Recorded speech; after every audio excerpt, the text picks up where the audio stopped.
Lucinerds! Estamos aqui hoje com uma das pedras angulares, não necessariamente a pedra angular, mas sim uma das pedras angulares dos quadrinhos e talvez uma das pedras angulares que a gente poderia dizer que é do Batman também. Sim. Justamente Batman Ano 1. Então. Obra fantástica do Frank Miller, não a primeira dele, que a gente já falou da outra primeira dele, que foi Batman, o Cavaleiro das Trevas. Essa é posterior. Exatamente, embora ela seja a origem, é uma história de origem. Exato. Né? O Cavaleiro das Trevas já é o ocaso do Batman, já é ele velho, já, né? Já estava aposentado, inclusive, ele voltando à ativa. Aqui, ele conta o primeiro ano do Batman em Gotham. Ele tentando desenvolver um método de trabalho, né? O que é que ele vai precisar fazer. Em que pese tem um ano zero, né? Mas enfim, ignoremos isso por hora. Isso. Até porque estamos falando justamente de Frank Miller, com todas aquelas observações que nós já fizemos. Exatamente. Morou em Nova York. Exatamente. Né? Sofreu as violências urbanas de Nova York e canalizou tudo isso para suas obras, né? Seus escritos em quadrinhos, incluindo o roteiro desta obra belíssima de apenas 148 páginas.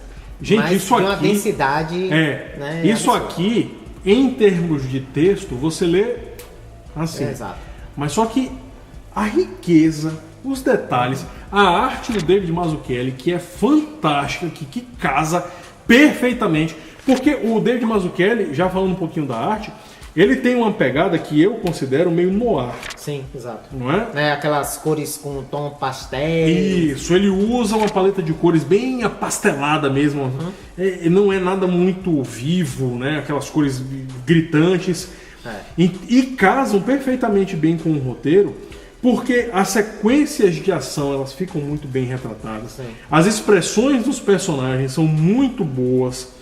Você percebe bem, né, as intenções e o sombreamento de intenções, por assim dizer. Ela saiu, a primeira vez foi justamente em 87, ela foi escrita em 86. Mas no Brasil ela só chegou... Em 89, não, 87. 87? Foi. Recortada foi em 87 e depois a própria editora Abril. Ah, sim. Né, que foi a editora Abril que lançou, porque ela saiu originalmente lá nos Estados Unidos na Batman de 404 a 407. Isso, exato. Em 4 edições. Vou voltar um pouquinho para recompilar, né, o que estava acontecendo na década de 80 para aqueles que não acompanham muito a história da DC Comics. Ela tinha acabado de rebootar seu universo com o Crise nas Infinitas Terras, sim, que por sinal foi relançado agora, inclusive, recentemente. E por conta disso, vários dos seus heróis tiveram suas origens recontadas. E precisava mexer com a Trindade. Então, o John Byrne escreveu o Superman, né? Temos até vídeo, inclusive, sobre isso. Não muito extenso, mas temos um vídeo sobre isso. O Jorge Pérez reescreveu a origem da Mulher Maravilha, aliás, uma origem que eu gosto muito, porque é uma Diana com uma característica bem própria. Vamos falar dela também. E o Frank Miller, que já tinha feito um trabalho belíssimo justamente no Cavaleiro das Trevas. E esse sim um trabalho divisor de águas, sim, né? Porque o Batman Cavaleiro das Trevas junto com o Watchmen são as duas pedras angulares da evolução dos quadrinhos, no sentido de amadurecer. Foi quando se coloca como um dos marcos justamente para a Era de Ferro, né? Aqueles que consideram a Era de Ferro dos quadrinhos. E aí nós temos justamente o Batman, o Frank Miller contando o primeiro ano do Batman. Mas o que é interessante, interrompendo, perdão, mas o que é interessante é que ficou claro, diferente com o que o John Byrne, porque o John Byrne acabou mexendo nos cânones, né? Ele mexeu um pouco lá no Superman. Exato. Eu não sei com a Mulher Maravilha. Você acabou mexendo. Pois é, o que era claro dentro da DC desde o início era que a história do Batman é boa, não é para mexer nisso. Isso, exatamente. A origem dele, o fato de que a morte dos pais deles foi necessária para que ele surgisse, o contexto da transformação dele, ele tentando realmente trazer a justiça de acordo com a visão dele, isso era intocável. Né? Isso ficou claro. Não, agora vamos aprofundar um pouquinho mais, vamos dar nuances a essa história. E aí é onde entra o Frank Miller fazendo um trabalho magistral. E o que eu gosto do Frank Miller é porque ele não se limita a contar só o primeiro ano do Batman, mas na verdade são as histórias cruzadas do Bruce Wayne chegando a Gotham, porque ele, né, tava treinando fora de Gotham. Isso, ele ainda... E ao mesmo tempo, o Gordon chegando também. E ele, sem saber ainda, né, o Bruce Wayne, sem saber ainda de qual era o método que ele iria utilizar. Ele chega treinado, tal, ele querendo colocar aquilo em prática, aquela ideia dele em prática, mas ele ainda não sabe como vai fazer. Então é o primeiro ano do Bruce Wayne como vigilante, como justiceiro próprio ali, né, o vigilante, o cruzado que mais tarde vai se tornar encapuzado. É o primeiro ano do Batman, porque o Batman ainda também... Uma vez que ele estabelece que vai ser como o Batman, aquela figura mascarada e tal, porque ele chega à conclusão de que ele precisava incitar o medo, né, nos inimigos. Então é o primeiro ano do Batman, é o primeiro ano do Gordon, mas também é o primeiro ano da relação dos dois. Gente... E mostrando, inclusive, que eles tinham mais pontos em comum do que eles mesmos imaginavam. Porque, na verdade, eram duas pessoas solitárias numa cidade cercada de corrupção. Exatamente. E aí estabelece o vínculo muito bem explorado, inclusive no filme do Nolan. O Batman Begins, não à toa, BBB aqui. Exatamente. Gente, é isso aqui perfeito. Porque mostra exatamente isso. O Bruce Wayne ainda também desgarrado e tal. Lógico que não é 100%, porque no filme ainda tem a pegada lá com o Ra's al Ghul, que, enfim. Gente, a história, a maneira como vai mostrando o Bruce Wayne tentando passar a imagem do Playboy, né, para deixar bem desgarrado, não é? O Gordon chegando sem conhecer o departamento. Ele vem com alguma história mal contada de Chicago, né? Não faz referência. Não é revelado. Mas fica aquela coisa, poxa. Ele pode ter feito algo, né? Se envolvido com alguma coisa no mínimo duvidosa. No mínimo duvidosa. Mas aí mostra, ele chegando, ele observando, ele sabe. Ele pega um parceiro que é corrupto. Aí ele começa a descobrir que na verdade o departamento... É que se incomoda que ele não receba, né? Que é também ser explorado no filme. Exato. E aí é interessante... Esposa grávida, ele é apaixonado por outra. Na verdade ele é apaixonado não, mas ele se apaixonando, né? Porque mostra a fraqueza. Que é interessante, que mostra tanto Bruce Wayne, que é o Batman, né? Mas mostra o Bruce Wayne humano, passível de falhas, e o Gordon também. É isso que eu gosto tanto nessa roteirização do Frank Miller, justamente porque ele trata esses aspectos subjetivos desses grandes personagens. Isso. Né? Ele também apresenta a Mulher Gato. Ela aparece aqui. E aí ele vai construindo aquela teia de relações. Porque é interessante, porque a Mulher Gato, inicialmente como prostituta, mas que cansa daquela vida, e aí vai ser a Ladina. A priori chegam a batizar ela de assistente do Batman, ela fica pirada com isso, não é? Mas mostra também essa relação, não deixa de ser o ano 1 da Mulher Gato também. Exatamente. Gente, é uma história que ela mostra vários pontos de início, mas já dando os pontos de conexão também. Isso é que é fantástico. E eu gosto bastante da arte do David Mazzucchelli. Fantástico. Ela é uma arte bem ímpar, bem clima no ar, como o Wilson já disse desde o início.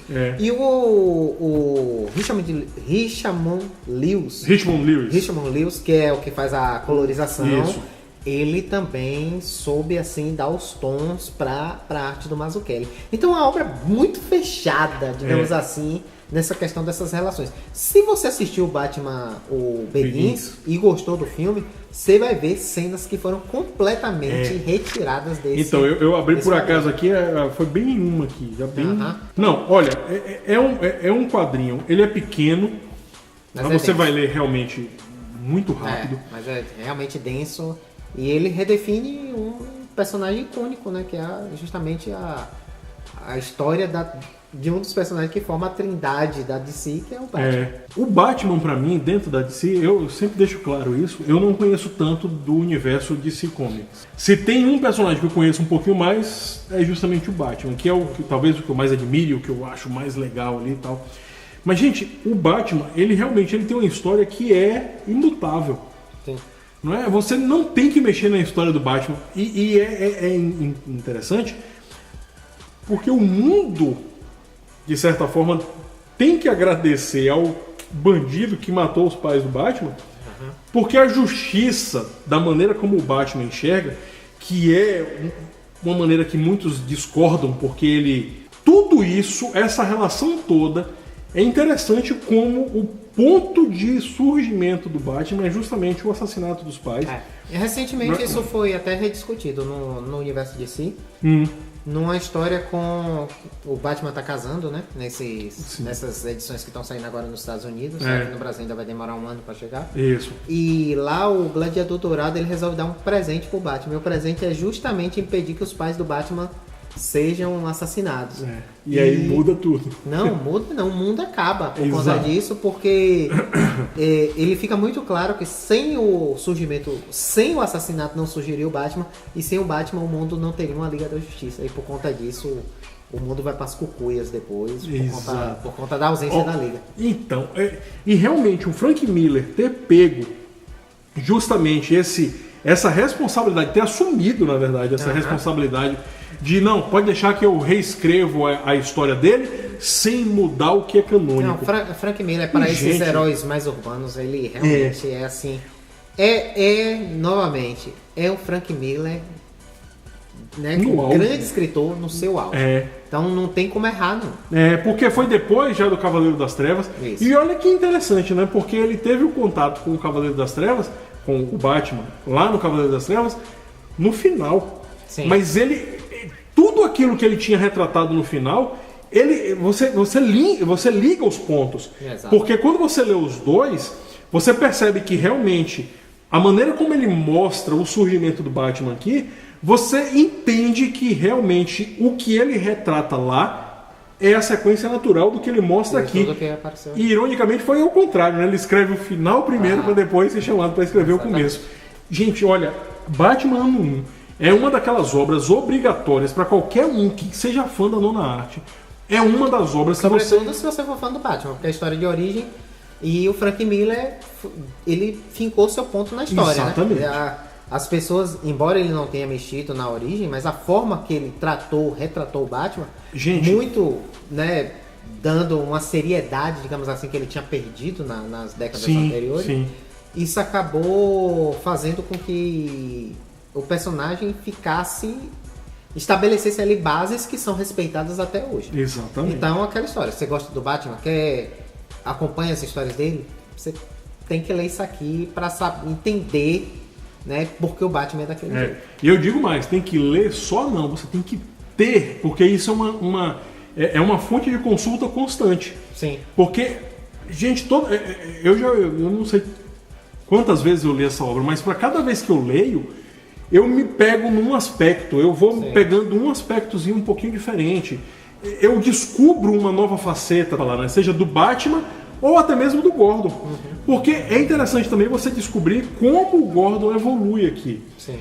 Porque ele tentando superar a fraqueza dele, né? Que num momento de grande pressão ali por conta da corrupção da polícia, a mulher dele grávida, a mulher dele em Gotham City grávida, pô, Gotham City, como é que eu vou criar uma criança em Gotham City, não é, com toda a corrupção, mas mostra também todos os pontos que acabaram virando um alicerce para o Gordon ser quem ele é também.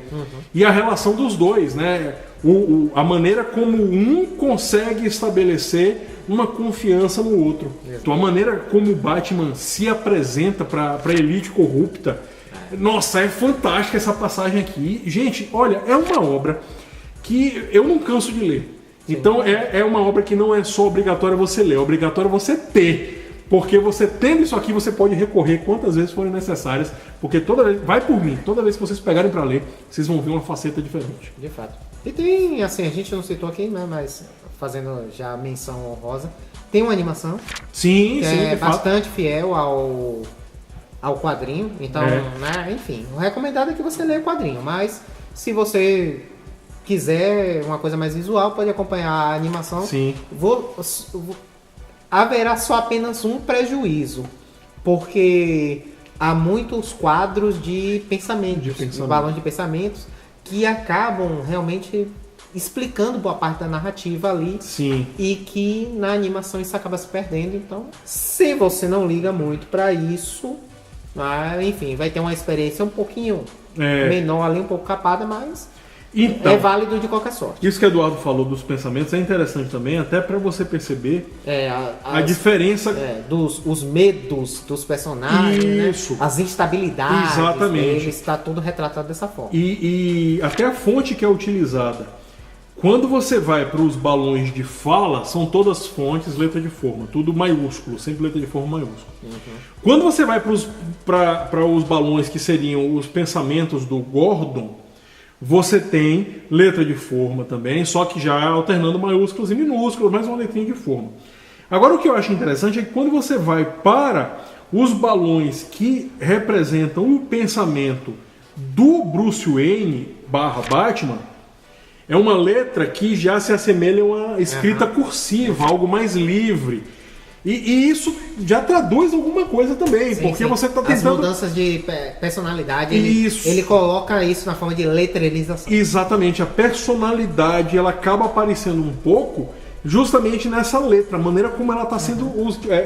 a fonte que é utilizada ali para aqueles balões. É um recurso bem interessante, mesmo que na animação acaba se perdendo. Pois é, e olha, são 148 páginas, se você for pegar de história mesmo... De história mesmo, vamos lá, 106. E aí depois entra nos extras. E esses extras são fantásticos também. Que mostra aqui justamente a relação do Mazzucchelli, ele tentando desenvolver. Aí tem artes promocionais da época. Tem a questão do roteiro do Frank Miller, tem aqui as ideias. E é interessante que mostra o roteiro do Frank Miller com... como o Mazzucchelli encara aquilo ali, já a relação de trabalho dos dois. É interessante você pegar isso aqui para você avaliar como é que um quadrinho nasce, né? É uma obra fantástica. É uma obra fantástica. Eu acredito que acha ainda, né? É uma obra que está sempre sendo republicada. Sempre. Você gosta do Batman? Quer ter uma história de origem contada justamente por um dos grandes mestres da nona arte? Tem que vir para aqui, não tem jeito. Certo. Mais uma daquelas obras que você consegue ler sem conhecer. Ainda que você não conheça a mitologia do Batman, venha pra cá que você vai entender muita coisa. Inclusive, um detalhe que a gente acabou não citando, o David Mazzucchelli, que inclusive já tinha feito justamente um trabalho junto com Frank Miller no Demolidor, a queda de Murdoch. Por conta disso, talvez, né, que o roteiro e a arte casem tão bem. Já que eles tinham feito um trabalho anterior já fantástico. Exato. E aí foram para DC e fizeram um trabalho espetacular. Então, adquira essa obra para preencher essa lacuna. Exatamente. Né, na sua estante aí. Exato. Então, e no seu conhecimento nerd, porque isso aqui, gente, digamos que se a gente fosse criar uma bíblia dos quadrinhos, isso aqui é um capítulo da Gênese, pode-se dizer. Sem dúvida. Então é isso? É isso aí. Podemos nos dar por satisfeitos. Vamos lá, então, encerrando todos esses trabalhos com o primeiro ano do Batman com suas incursões nem sempre tão bem sucedidas. Leia para saber. Youssef, nossa frase de efeito. Para não termos problemas nem com royalties, nem com direitos autorais, nem com a elite corrupta de Gotham City, nem com os tropeços do próprio Batman, Basinski, Nerds. Grande abraço, pessoal. Até a próxima.